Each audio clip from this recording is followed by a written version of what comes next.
আল্লাহ রাব্বুল আলামিন কোরআনুল কারীমের মধ্যে বলেন, কুল ইন্না সালাতি ওয়া নুসুকি ওয়া মাহইয়ায়া ওয়া মামাতি লিল্লাহি রাব্বিল আলামিন।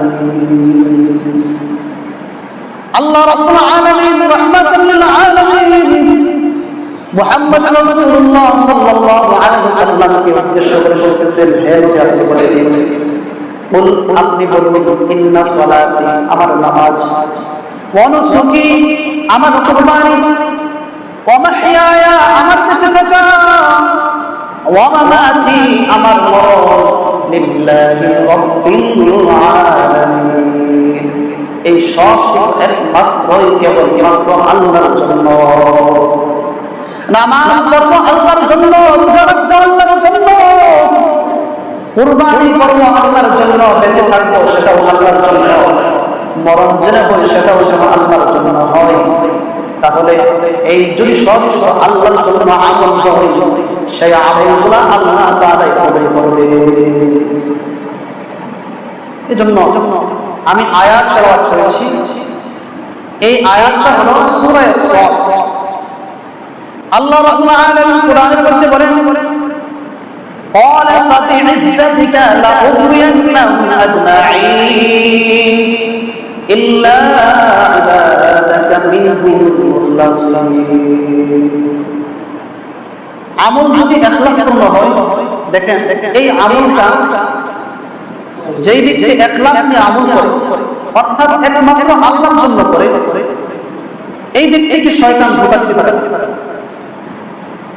শয়তান আল্লাহর কাছে চ্যালেঞ্জ নিয়ে এসেছিলেন।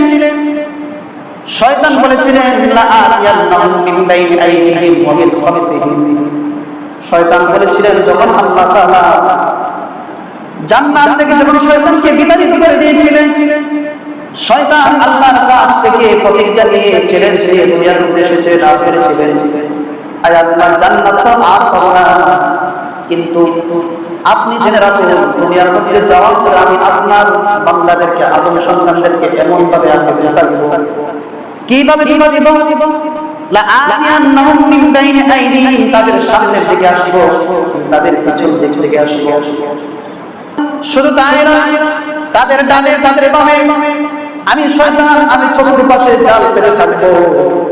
তারা কখনো আমার ধোঁকা থেকে কেউ বাঁচতে পারবে না, কিন্তু একটা ব্যক্তি যার ভিতরে এই আমলটা থাকবে, তাকে আমি শয়তান ধোঁকা দিতে পারবো না। যার মাধ্যমে যেই ব্যক্তির ভিতরে এই আমলটা পাওয়া যাবে, এই ব্যক্তিকে আমি শয়তান ধোঁকা দিতে পারবো না। কি আমল? ইল্লা ইবাদাকা মিনহুল মুখলাসিন, একমাত্র আপনার বান্দাদের মধ্যে থেকে যারা ইখলাসপূর্ণ আমল করবে, তাদেরকে আমি শয়তান ধোঁকা দিতে পারবো না। অনেক সময় দেখা যায় বহু নামাজীকে শয়তান ধোঁকা দিয়ে দেয়, বহু রোজাদারকে শয়তান ধোঁকা দিয়ে দেয়, বহু হাদিস সাহেবকেও শয়তান ধোঁকা দিয়ে দেয়। কিন্তু এই সব আমল করার মধ্যে যে ব্যক্তির মধ্যে ইখলাস থাকবে, এই ব্যক্তিটাকে কখনো শয়তান ধোঁকা দিতে পারবে না।